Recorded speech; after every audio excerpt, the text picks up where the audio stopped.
Welcome to Truth Sentinel, watching over the truth in the news. Nice of you to join us today on this episode, whether you be listening on YouTube, on one of the digital networks such as Dark Matter, Alien Dreams or Deep Talk Radio. You can find links to the networks at www.truthsentinel.co.uk. You can also leave voicemails there and we can put them on the show and respond to them. Without further ado, I'm going to go over to Anthony K, who lives near the origins of the foothills of the Himalayas in Kazakhstan, near the highest ice rink in the world. Hey there. Hey, Anthony, how's things? Pretty good.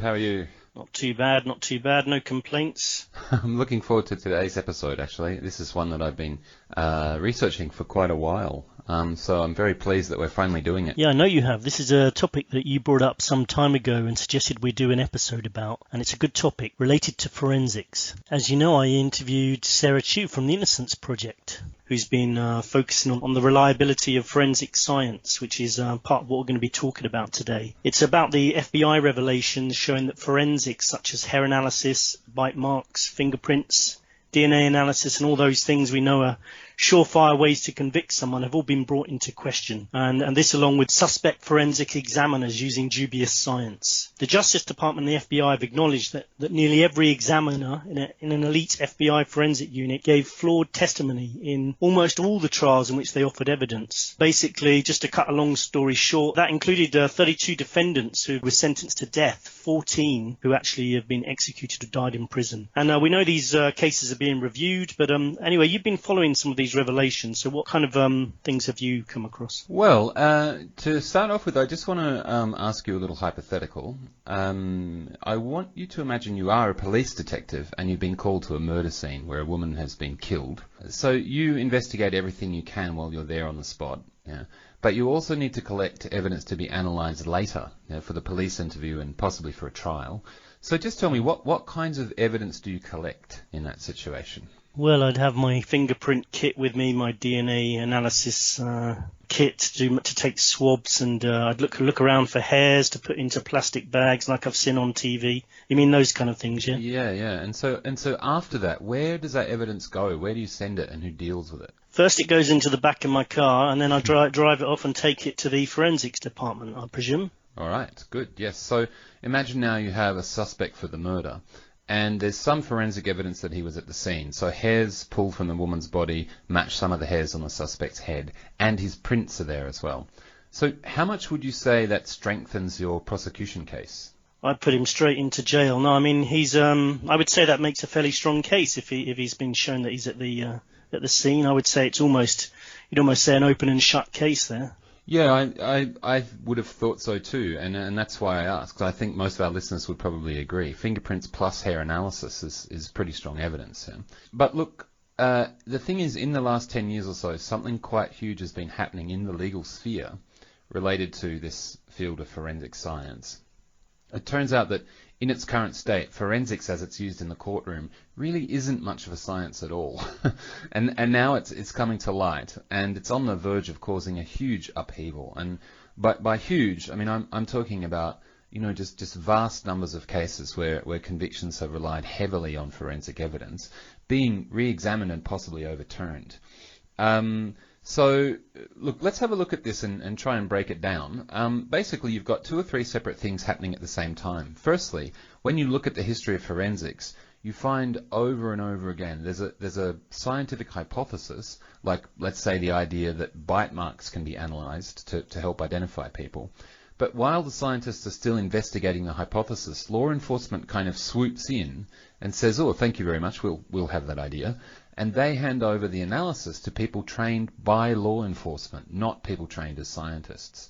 And the scientific community is left going, well, hang on a second, we were still working on that. We don't know if it's remotely true. So, in other words, a lot of the forensic techniques that we're familiar with have never actually been proven. And this is particularly a problem in places where law enforcement's under pressure to produce a high rate of convictions, which we know is the case in many states of the US, for example. And not just the US, but in many states and countries and cities around the world. Yeah, absolutely. And the second thing that's happened, there's been a huge string of crime lab scandals over the past decade, and I know you're going to talk about some of these with Sarah.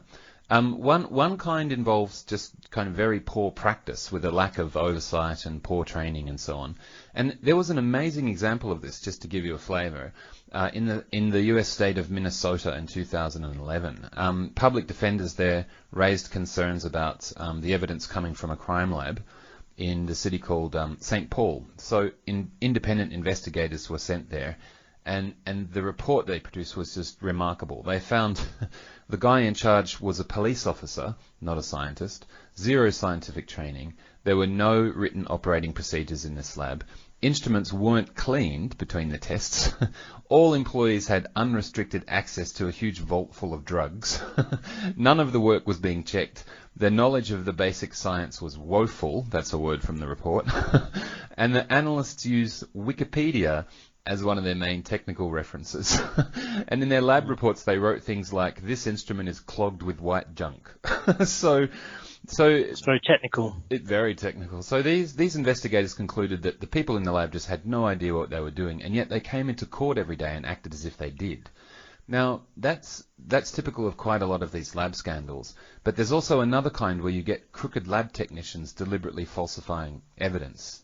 And our guest today, Sarah Chu, is going to talk about a very famous case of this. It's the case of Annie Dukan in Massachusetts. And that was horrendous because she was a crooked forensics expert, and her work touched on something like 27,000 cases, which again is just staggering. But it's far from unique. These scandals have occurred in over 20 states of the US, and as you mentioned, they also hit the FBI crime lab a few years ago, and they're happening in other countries as well. There was one case in South Australia involving a retired forensic analyst called Dr. Colin Manock. Now, he'd given evidence at a murder trial in the 1980s in which a man was convicted to life in prison, partly based on Manock's testimony. And the defendant was in prison for 21 years, but then it was discovered that the forensic evidence was incorrect, so the conviction was overturned and the defendant was freed. But the thing is, Mr. Manock was South Australia's chief forensics pathologist for over 3 decades. So in his career, he did 9,000 autopsies, and he gave evidence at almost every major trial in the state's recent history. So now, look, you've got lawyers looking back over his career. They're finding loads of correspondence from coroners and other people saying his evidence was unreliable, he speculated, and you're looking at possibly hundreds of overturned cases and billions of dollars. And in quite a small... doesn't this tie in a bit with what we've talked about before, the kind of trust of anyone who's considered to be an expert? It absolutely does, because look, here's a clear case of where one expert and the trust we place in him can potentially, overwhelm a legal system in a fairly small jurisdiction like South Australia. I mean, the results could cause all kinds of bottlenecks and problems and compensation claims and so on. The thing is, though, I know a lot of people will find it difficult to believe that forensics is just junk science, because it's been around for so long, and we've just assumed, that it's an established field. But if you trace back the development of these techniques and you look into their history, it tends to dispel this idea. Personally, I find fingerprinting is one of the most interesting, because we all know in rabbit ears that everyone's fingerprint is unique, but amazingly, that claim has never been established. The reason why I think it's amazing is because I don't ever remember a time when I acquired this belief. It just feels like it's always sort of been there in my brain, but it's not so. I mean, if you go back to where it all began, it was kind of the later part of the 19th century. There was a guy called Henry Folds in the UK who got interested. He was a doctor and a scientific researcher.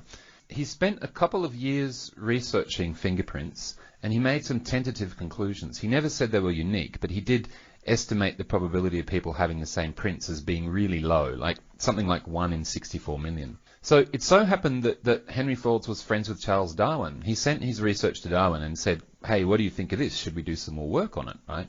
Darwin then passed it on to his cousin, Francis Galton, who was also an eminent scientist, and Galton convinced the police to have a look at it. Now, that process took some time, but in 1901, Scotland Yard set up the UK's first fingerprint lab. That later became the Forensic Science Services Lab, and that stayed open until 2010. But just a couple of years after they opened in 1905, they sort of got thrust into the public eye because there was a really high-profile case. There were two brothers called the Strattons, and they were convicted for violent robbery based on a bloody fingerprint that was found at the scene. And it was just all over the UK media, you know, it was the story of the week. So fingerprints sort of arrived in the public imagination as a tool of evidence. Just wanted to interject quickly. I know it hasn't been proven that fingerprints are totally unique, but if I was to say that everyone in the world has a different face to everyone else, I think that's in some ways what we're saying about fingerprints is that, and it's probably true, isn't it? It's like, it's extremely unlikely you're going to find someone with exactly the same face as someone else. In the same way, it's extremely unlikely you're going to find someone with exactly the same fingerprint. Well, I mean, you know, you have to consider the opposite idea as well, is that everybody has a doppelganger, and I think there's probably some truth to that. But this case, the Stratton case, really brought out a lot of skeptics, and some of the issues that you're talking about there started to come up. And also, Henry Folds himself realized that he'd created a monster at that point. So he came out arguing that using fingerprints to convict people was quote unquote based on a popular fiction, because the techniques were unreliable and we just didn't know enough about it yet, and more work had to be done. And he spent the rest of his life campaigning on that, but unfortunately he lost the argument to Scotland Yard. So what you had there is what's been happening ever since in a nutshell. The Forensic Services Lab took the technique out of scientific hands and put it into the hands of people they trained and hired themselves. And they used it to keep convicting people, though they didn't really understand it. And then later in the US, you had a series of debates about fingerprinting at state level. But there, the Supreme Courts started stepping in and just killing the discussion. So in 1928, the State Supreme Court of Vermont, for example, there was a case where the defense demanded evidence as to the science of fingerprinting. And the Supreme Court rejected them. They just blew them off. They said, no such evidence is required. This subject is one of the things that does not have to be proved. And that then became legal precedent. Then you didn't have to prove that fingerprints had any value anymore. Courts could just assume that they did. And that then spread to other states as well. The best example was in Oklahoma. There, the court did actually try to back up its view with some documentation, but it was bizarre documentation. The Supreme Court gave this ruling which referred to the Encyclopedia Britannica and quoted a Mark Twain novel. So it was pretty clear that the authorities just wanted to kill the debate, you know, because these faux forensics techniques were serving them really well. And then, of course, you got the whole, you know, the TV area and the TV era, I should say, and detective and courtroom dramas, and that's when we started to just assume that these things had always been around. You know, it enshrined the notion about the uniqueness of fingerprints and things like this. But again, it's never been proven. So to finish, let's talk about this number, this 1 in 64 million, which Henry Folds accepted. For a lot of people, that's still the best guess. But if you accept that, you know, 1 in every 64 million people have the same fingerprints, then still that makes fingerprinting a very good technique, right? because the chances of those two people being at the same crime scene are ridiculously small, right? But that's if we ignore other factors. There are a lot of other complicating factors. For one thing, there are some things about fingerprints which you may not have heard. It's only some features of our prints that make them so distinguishable. Other features are very common, and lots of people have identical versions of the same feature. Secondly, prints of family members can share significant elements, and when you consider what a high percentage of crimes involve, you know, people from the same family doing violence to each other, that's quite important. That is very important, yeah. We also know that elderly people's prints change as their skin becomes more elastic, and some elderly people are difficult to fingerprint at all. And we also know that if you take two prints one after the other from the same finger, those prints will be different. And Sarah Chu is going to explain one reason for that. I could go on, but you get the general idea. I know one thing you've looked at is crime scenes taking partial fingerprints. Exactly. They're usually partials. Because criminals don't generally put their fingers down nice and squarely on pieces of furniture, you know. That's so inconvenient. It is. They're generally in a hurry, so prints are taken from a rough or curved surface and they're smeared because the person was moving quickly, so they drag their finger over the surface rather than like touching it at a nice clean angle. And that's this is where I think that there's a real point to be made that if some people have similar fingerprints and you're taking a dragged partial print, it might in court it might seem like really good evidence, but that seems a bit dubious to me. Exactly. Plus, you almost never get nice clear prints. It's very rare that a criminal will spill a bag of flour during a burglary and then put his finger in the flour. Usually, you have to treat the prints and get latents using chemicals. So if you put all that sort of thing, all of those things together, then this does dramatically reduce the predictive value of a fingerprint.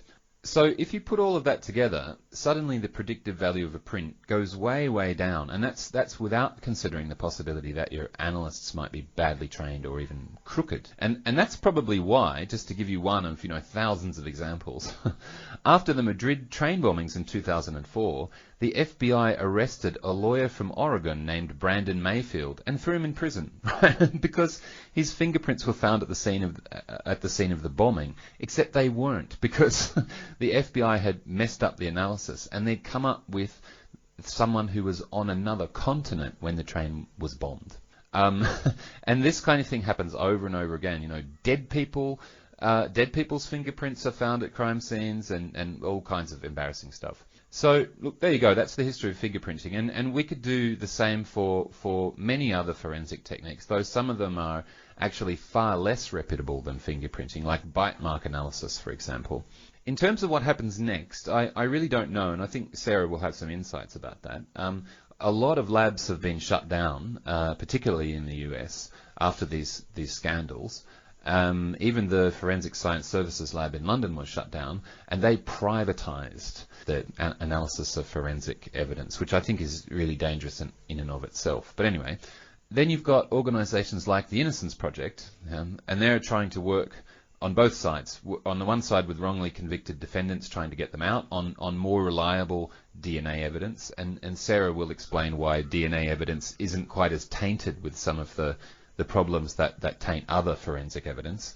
So they're trying to work with the convicted defendants, and they're also trying to work within the government structure to improve regulation, accreditation, things like this, and get a higher standard of evidence. So it'll be extremely interesting to see what happens over the next few years. But in the meantime, we really do have a mess on our hands, and I just wonder where it's all going. Yeah, me too. I mean, the FBI are reviewing many cases now, but it is fair to say this has been a monumental and serious balls up of the highest order. Absolutely. But at the same time, forensics still has a value. As I mentioned to Sarah, they're trying to actually get people released using forensics, so it can have a purpose as well. Yeah, I agree. I think one of the challenges, though, is going to be separating the law enforcement side from the science side. If that can be done, then certainly forensics will improve as a technique. But I think there's a long way to go yet. Right, yeah, indeed. But thanks for your input on this, Anthony, and we're going to go and look into this even more next with our guest Sarah from the Innocence Project. All right. Who, as you said, are assisting the government with the country's largest post-conviction review of questioned forensic evidence. No problem at all, Scott. It's a pleasure as always, and I'm looking forward to our guest. See you soon. So our next guest is Sarah Chu from the Innocence Project's Policy Department. She's a forensic policy advocate, and so she focuses on improving the validity and reliability of forensic science. Sarah holds a Bachelor of Science in Biochemistry and Cell Biology, a BA degree in Communication, and a Master of Science in Biology from the University of California. Also a Science Masters in Epidemiology from Stanford University. Welcome to Truth Sentinel, Sarah. Hi, thanks for having me, Scott. Great to have you with us. It seems that in the last 15 years there's been a gradual realization and revelations about the science of forensics that appears that it might not have been quite as an infallible process as people have been led to believe. It's been reported that flawed forensics such as hair analysis might have led to possibly hundreds of wrongful convictions for rape, murder, other violent crimes dating back to the 70s and perhaps beyond. In many cases reviewed so far, forensic examiners perhaps made statements beyond the bounds of proper science. Can you give us any background to these revelations and how the Innocence Project was involved in this? Sure. So if you look at our website, innocenceproject.org, we have a section on our cases. And so these are cases that have been litigated or supported by members of the Innocence Network. So those are legal clinics.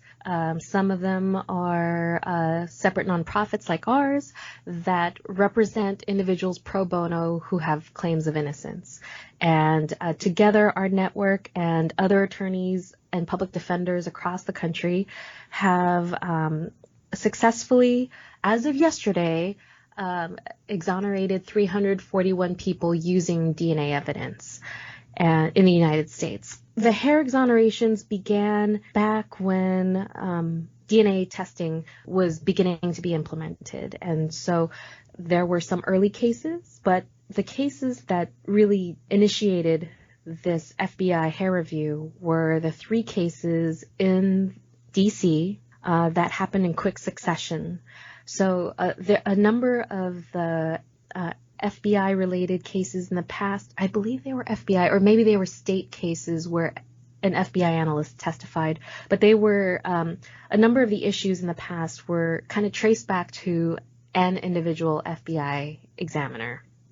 And beginning in 2009, we had the exoneration of Donald Gates, and in 2012, Sante Tribble and Kirk Odom were both exonerated. And in all 3 of their cases, hair comparison was a critical part of the evidence against them, and DNA testing of those hairs or of other evidence in the case definitively proved that these gentlemen were innocent. How long had they been imprisoned? I don't know off the top of my head, but I believe these gentlemen have been in prison between 20 and 30 years.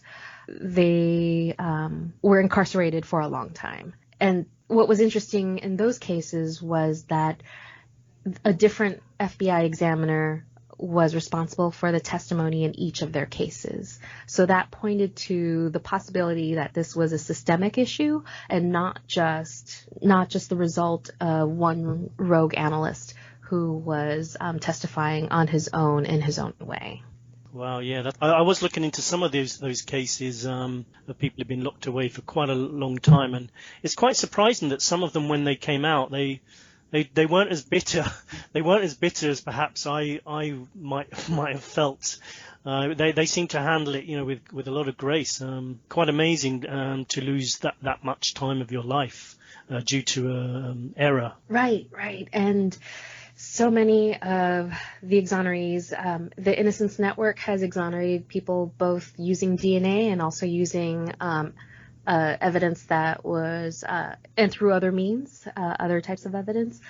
And it is always humbling to meet the exonerees and see what strong and amazing people they are, to be able to know you're innocent, spend decades in prison. Many of them spent their entire developmental lifetimes. So there are some exonerees who went in at very young ages, 16, 17, 18, and came out when they were middle-aged. So though that's the time in your life when you are exploring, you're experiencing life and starting families, developing your career, and they were deprived of all of those things through a wrongful conviction. And it's interesting that you say that forensics was kind of used to exonerate them when it was in some ways, in some of these cases, it's forensics that kind of wrongfully convicted them in the first place. So there are 2 sides to the story. That forensics isn't a complete waste of time. That's what I'm trying to say. It's like, if used correctly, it can be of great use. Right. And you hit on a really important point, because the last thing that we want people to think is that forensic science should be trashed or should not be used. It's very important evidence. In some cases, maybe a particular technique is appropriate for investigations, but not at trial. But there are two sides to the coin. So historically, forensic science began when research scientists started exploring tools for creating evidence-based methods to support law enforcement. And when these tools began to be adopted by law enforcement, for some reason there was a disconnect. I don't know. Anecdotally, some people have said that it became too applied, and so research scientists wanted to turn their focus to scientific issues that were less explored.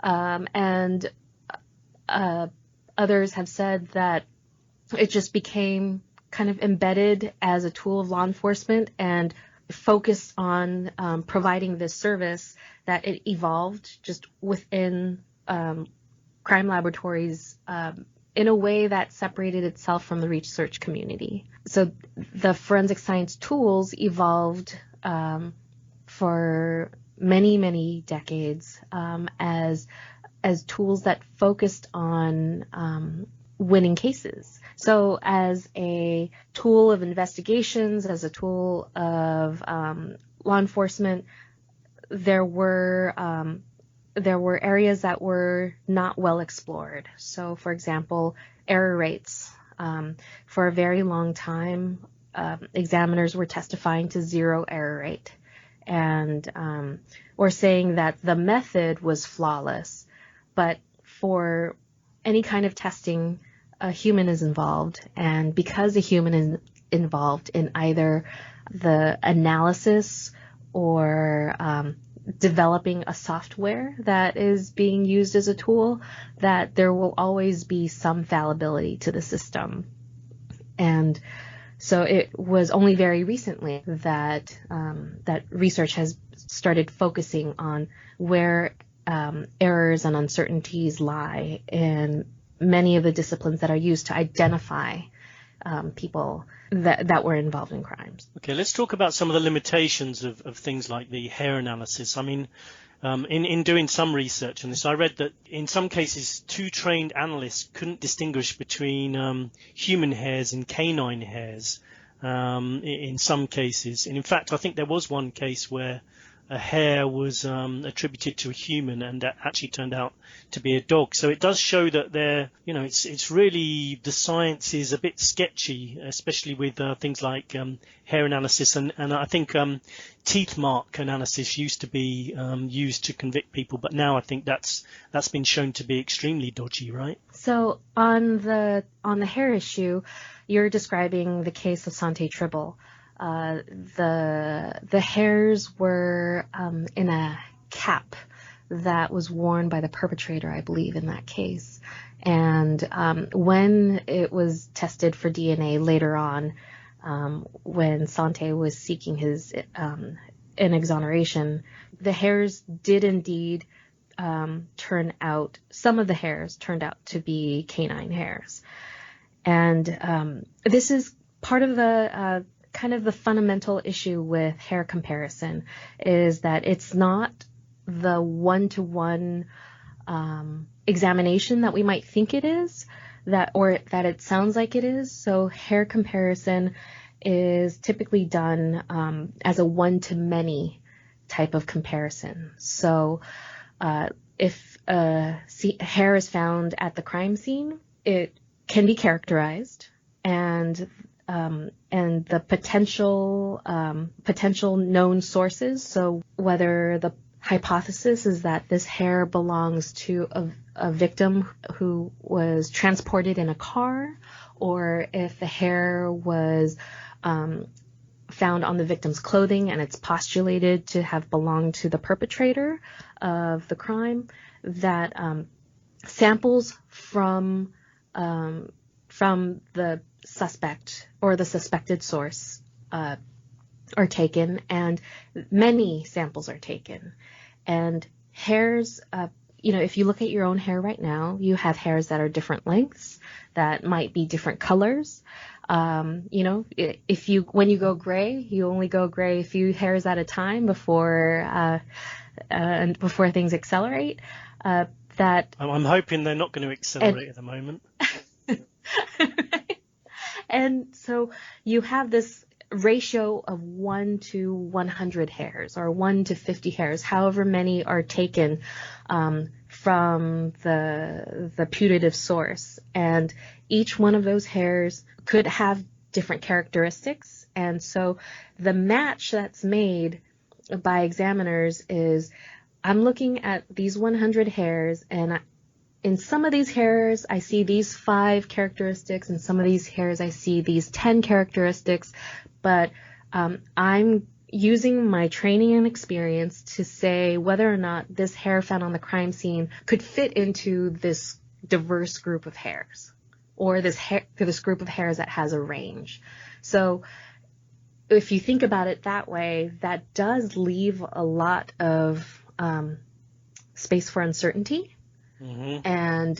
And because there aren't hair databases, there aren't population studies of hair, and there's currently no way to calculate what the error rate or the uncertainty is with hair examination. And when FBI examiners were testifying to this is a very rare hair, or I've never seen another hair like this, or I've done 10,000 cases and I've never seen a match as close as this, they're making probabilistic statements. And you can't make a probabilistic statement unless you have the data to back it up. And to date, that data hasn't been gathered, hasn't been tested. And so with hair examination, it's erroneous to provide probabilistic statements. You mentioned there's no hair database, but there are fingerprint databases, and apparently, most people believe that fingerprints are unique, and that we all have completely unique fingerprints. As far as I know, that hasn't been scientifically proven, though. And some of the things I read about the revelations about the forensics is that in a lot of cases partial fingerprints were taken, and it's much harder to match a partial fingerprint to convict someone. Can you tell us a bit more about fingerprint analysis? Sure. So while the uniqueness of prints has not been proven, my understanding is that the underlying biology supports the fact that fingerprints are very diverse and very discriminating. And another thing that you would want in a feature that you use to identify an individual is something that persists over time. So hair, for example, your hair can change color over time. It can change color if you've been in the sun versus over the winter when you're stuck inside.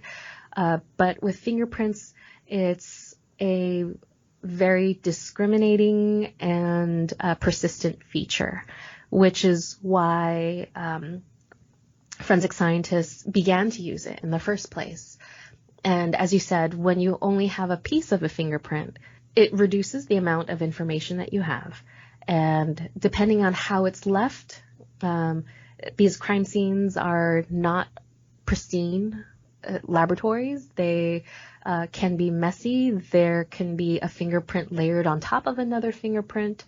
You can perhaps have a part of a fingerprint.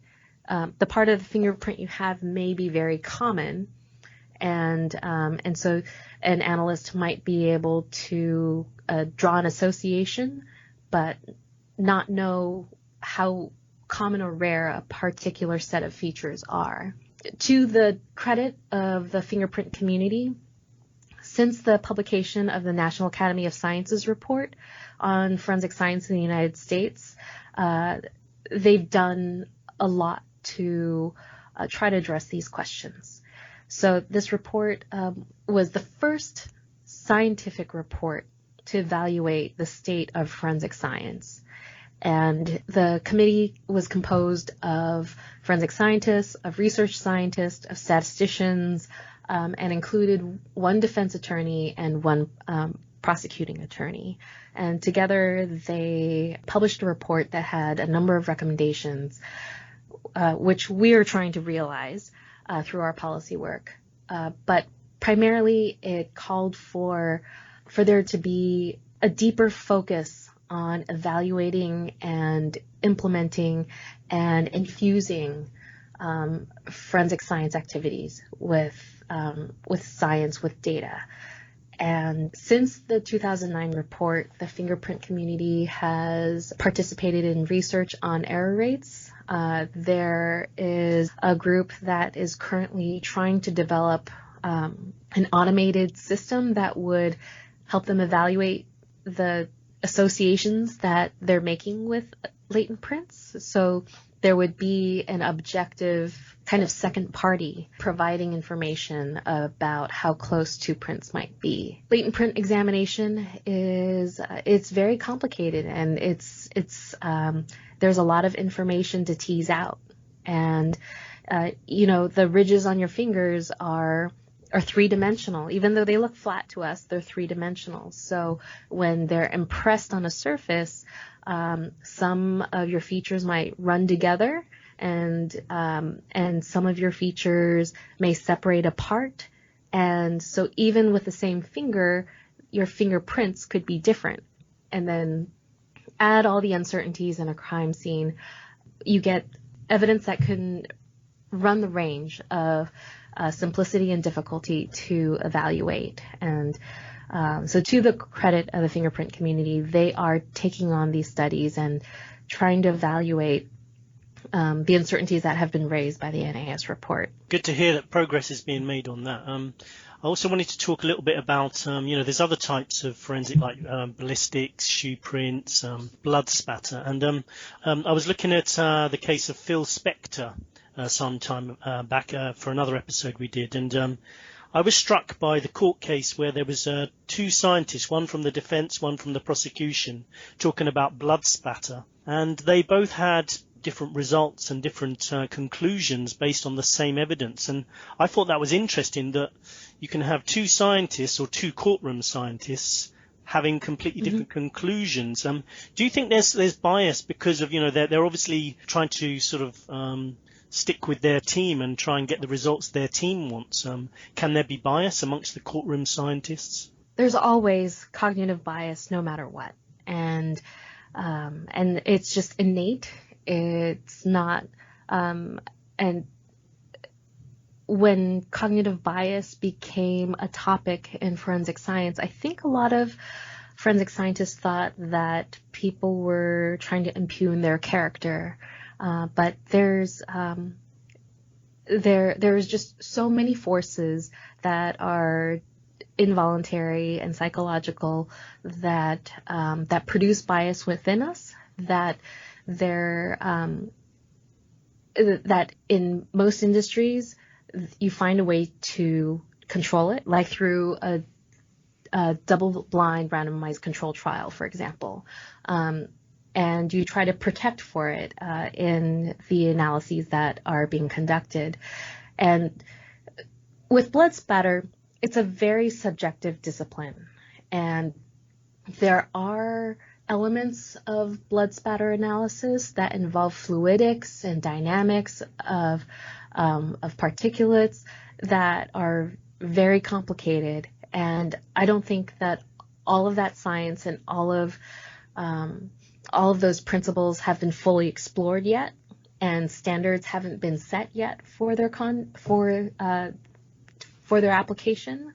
And so if you take something that's very subjective and a discipline in which there aren't existing standards that govern how a test or an analysis is done, and then add on cognitive bias, that it creates a lot of uncertainty and could possibly be an explanation for why two experts would feel differently about the same type of evidence.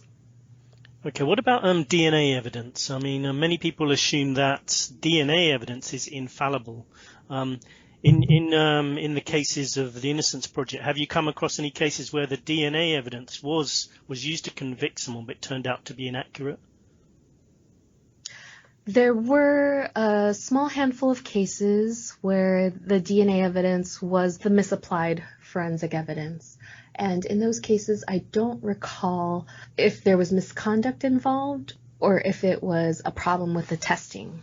But in general, one of the reasons why DNA is such an incredible tool and has resisted a lot of the issues that we're examining now in forensic science is because the developmental validation or the foundational testing of DNA happened in a setting that was not related to law enforcement. And it was done in research laboratories by scientists who were not connected with any other interest other than exploring a new area in science. And so the fundamentals of DNA testing are sound. But when you apply them in the forensic setting, there may be issues with contamination, there may be issues with sample switching, and or a DNA test might have been done totally correctly, but the individual who is interpreting the information may not provide the right interpretation. And so the good news is that the science is sound, but as with any forensic discipline, any test that is used in the law enforcement setting, there can always be issues with chain of custody, with contamination, and how a person evaluates a piece of evidence. But it's that developmental validation that I mentioned, that fundamental testing, that has been missing from a lot of pattern, impression, and trace evidence like hair comparison, that because that rigorous testing had not been done, that we're hearing testimony that isn't scientifically accurate or contains scientific errors in it, because the limits and the parameters of those tests are not yet known or only beginning to be revealed. And do you think the pressure to convict can lead to some law enforcement agents bending the rules a little in some cases? Have you come across that in any of the Innocence Project cases? There have been some cases where there was clear misconduct. So there's a term called dry labbing, which is developing a conclusion or a report without having done the test. And there are very few reasons why one would dry lab. And in, I believe, the fingerprint cases that are among the DNA exoneration cases, that those cases generally involved some sort of misconduct. One very prominent example that touched hundreds and thousands, possibly thousands of people, is the case of a forensic examiner named Annie Dukin in Massachusetts. What's interesting is she worked for the health department, and the health department in, I believe it was in Boston, was the entity that conducted drug testing in the state, and or for some law enforcement agencies in the state. And she was found to have been dry labbing these drug tests. And drug testing is one of the most frequently subscribed types of forensic request in crime laboratories. And so you have a high volume type of forensic test, and you have someone who is willing to cut corners. She's been convicted of this misconduct, and it was proven at trial that she was communicating with prosecutors as she was conducting work on their cases. And we don't know why she did what she did, but as a result, there are thousands of people whose cases were thrown into question. And so for some of those people, they may very well have possessed real drugs, but there are instances where innocent people have taken guilty pleas or have been imprisoned on for the possession of drugs when testing later shows that the material that they had were not drugs. And of course, not every miscarriage of justice can be blamed on flawed forensics. I also read that a lot of witness and even victim testimony can also be unreliable, not deliberately, but because of human psychology, basically. So it's certainly not an easy job to identify with certainty the perpetrator of a crime. But going back to the Innocence Project, how does the Innocence Project decide on whether to take on a case? You must get contacted by people saying, I'm innocent. How does the Innocence Project decide whether to take on a case and try and work to try to exonerate this person? So every year we receive letters from more than 3,000 people asking for help.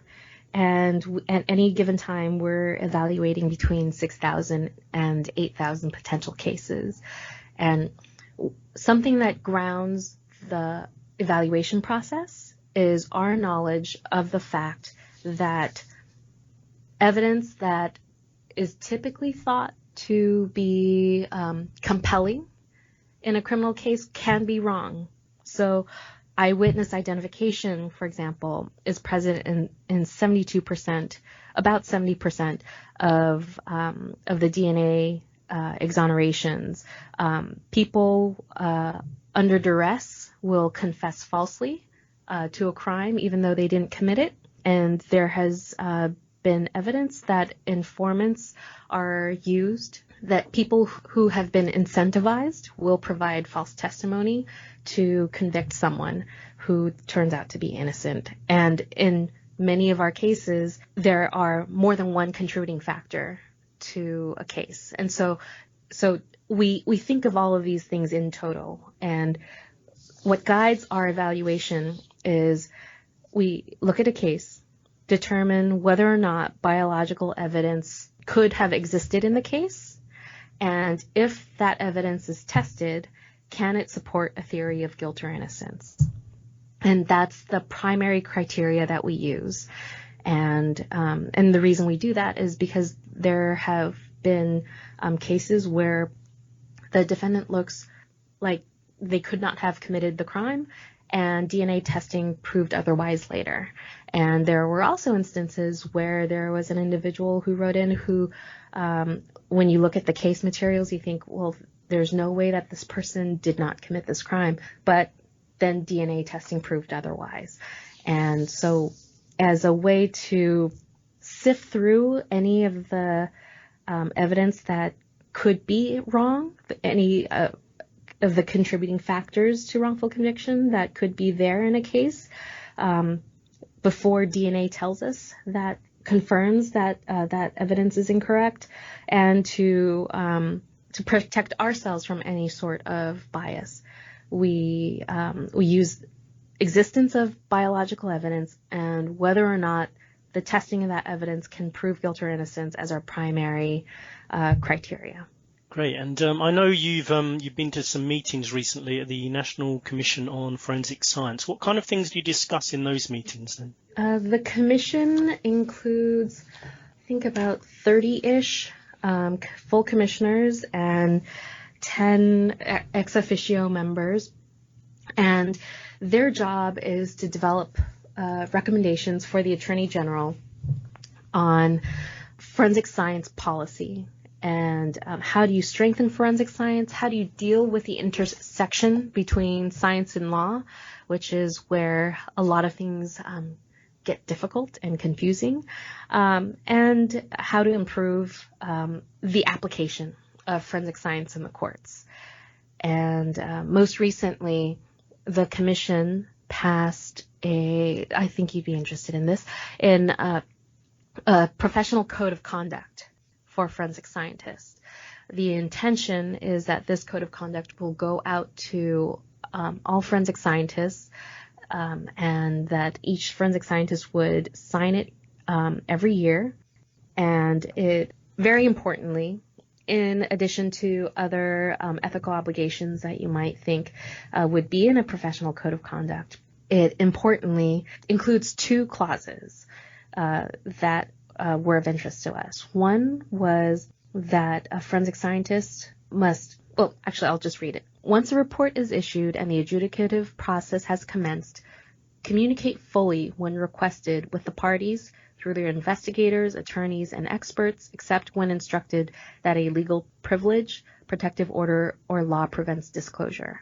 So it's asking forensic scientists to take calls from the defense attorney and to provide both sides equal access to information about the evidence that was tested. And so that's a new ethical obligation. And the second is something that we call the duty to correct and notify. So appropriately inform affected recipients, either directly or through proper management channels, of all nonconformities or breaches of law or professional standards that adversely affect a previously issued report or testimony, and make reasonable efforts to inform all relevant stakeholders, including affected professional and legal parties, victims, and defendants. So when you hear about the Annie Dukin case, where there are thousands of drug cases that could have been touched by this individual, or when there is some sort of error that takes place at a lab, this new code of conduct articulates individual and the laboratory's responsibility to make sure that they make it right. So that means that you do need to go back and look at what cases might have been affected. And if they are affected, you should redo the testing or find some way to correct the problem. And you do need to let people know when this happens in their cases. And so this professional code of conduct was just passed, and it's part of, the first steps to moving forensic science into a more transparent and independent place. That is good news. And a lot of the articles I read, it was talking about the FBI revelations, but this must be an international problem, really. I mean, what about the Innocence Project? Does it mainly deal with the USA, or does it get involved with international cases?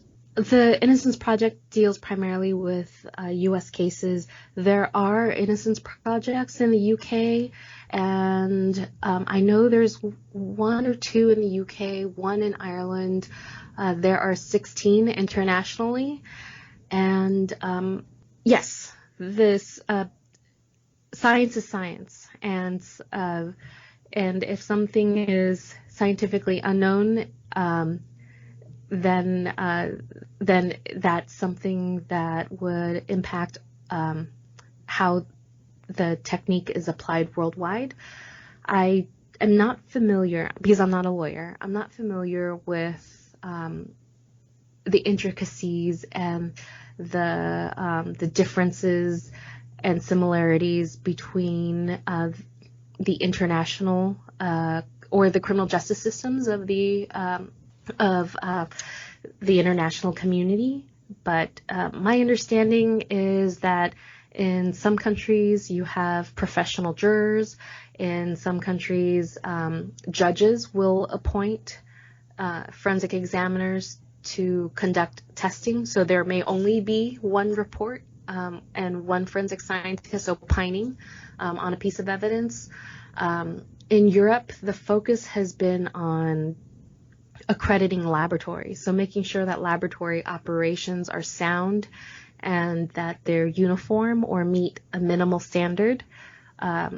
There are efforts to improve that in the United States, but the Innocence Project's focus has been on what we call upstream scientific issues. So there's a lot of effort that's focused on accreditation and quality management of laboratories, and we're putting our focus on the scientific issues that need to be fixed before a piece of evidence is ever tested in a laboratory.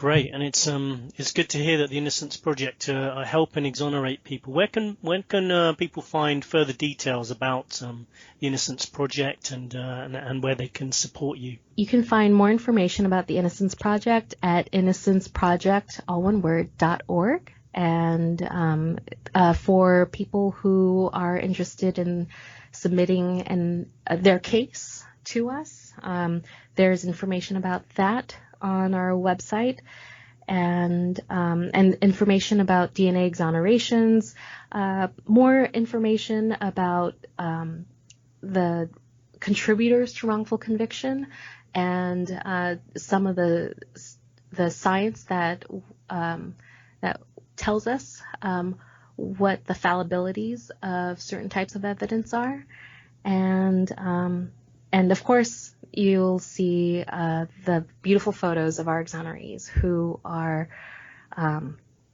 amazing people. And one of the great things about this work is that we get that immediate feedback from helping someone. And we hope that one day there won't be a need for an Innocence Project, but until then, we're reminded every few weeks or months when someone becomes newly exonerated that this work is still needed, and that these issues are still in existence, and that the criminal justice system still needs to be improved. Indeed, yeah. Thank you. Thank you so much for joining us, Sarah. It's been educational, and we've really appreciated you telling us more about this. Thank you very much. Thank you, Scott. Goodbye. Bye. So thanks for listening today. Remember, you can leave the voicemails on www.truthsentinel.co.uk and check out our past episodes. We've got lots of other episodes, about 60 now, I think, on YouTube. So find us at Truth Sentinel with Scott. If you type that into YouTube, you should find us. There's 2 channels, actually. Remember also that you can buy T-shirts on there at www.trutht-shirts.com. Use the code TRUTH1 to get your special Truth Sentinel discount of 10%, and we get a small donation. So I hope you have a very good week, and join us again for our next episode. Thank you. Goodbye.